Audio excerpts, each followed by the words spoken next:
Hey guys, Pastor Mark, Crush Christian Fellowship, Route 66. And we're going to look at James chapter 5, verses 19 and 20.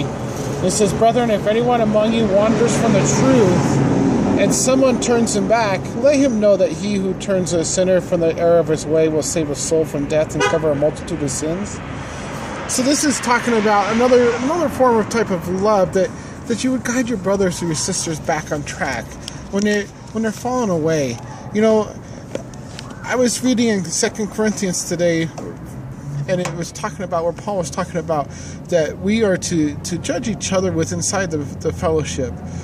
It said that basically one of the things he was reminding the church was that they need to be careful that they don't hang out with believers who say that people who say they're believers and yet still commit sins of fornication and still continue to drink alcoholically, but to separate ourselves from them. But he also said that if these are people of the world, that we're not to separate ourselves from them because we're supposed to lead the world to Christ. So sometimes that means that we need to be willing to go to those who are in the world and lead them to Christ. And for some people, I'm not recommending this for people, but for some people that may mean that they may need to go to a bar or establish it where they serve alcoholic drinks that even to reach somebody. But if you're not strong enough in the faith, I wouldn't recommend you doing that because it may lead you astray.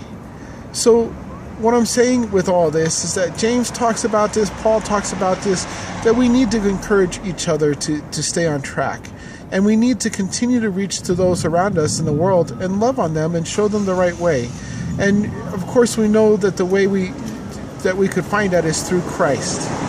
So guys, if you need to renew your faith with Christ, do that today. And if you're somebody who's listening who's not a believer, I would encourage you to take time and ask him to be part of your life today so that he can change you and he can show you what he desires for you. Guys, if you have any questions, if you have any prayer requests, get in touch with me, cross66info@gmail.com. Love you guys. God bless.